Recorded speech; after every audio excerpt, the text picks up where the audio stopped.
There's no customizable players that you can personalize in the modern streaming world. Isn't that funny? So somehow we've taken a step forward, but taking two steps back with the actual player.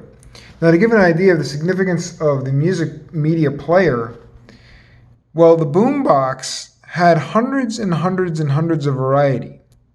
And the boombox really didn't do much in terms of supplying different kinds of sound because they could only go so far with that. But they could really go nuts with the visualizations on the boomboxes and the style embedded in the boombox. So if you just think about Winamp for a second and how customizable that was and how powerful and how many features that had that were aesthetic. Now, aesthetic is a key concept with music. This video killed the radio star, after all. Now, computers are crushing the heck out of the rest of the music industry, and they're missing in action with the proper players of all things.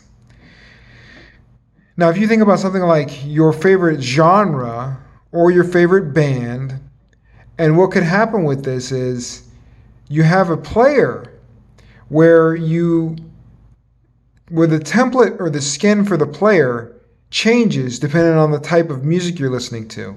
So if you're going to listen to techno, you might have a visualizer. Or if you're going to listen to trailer music, you might have some sort of epic scenery going on with different parameters to adjust the different sound qualities for each of these kinds of players. And back in the Winamp days, you could even have an entire player customized to a band.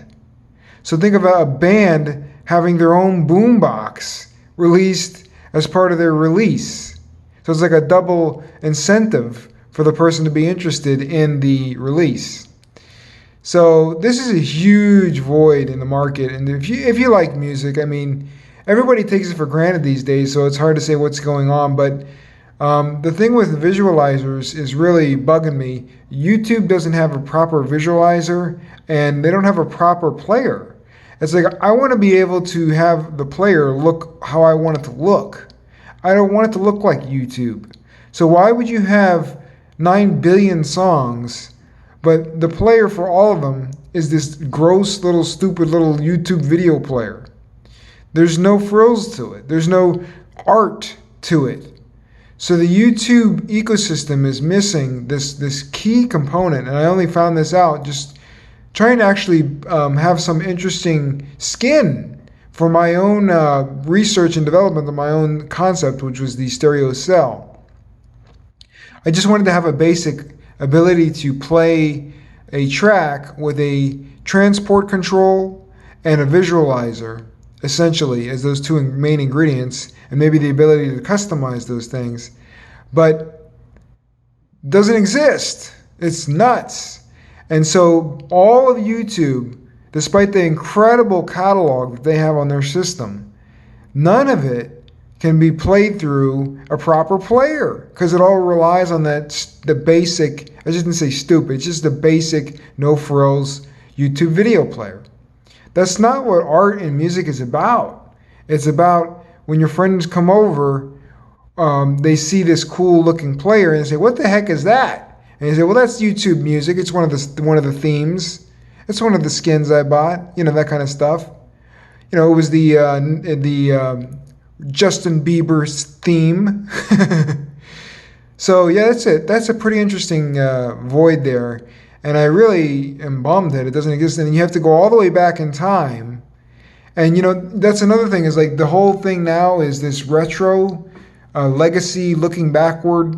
That's happening where people are looking back in time and seeing incredible things and saying, why didn't they carry over? Well, it's business as usual, right? So this is something that could be done and fixed.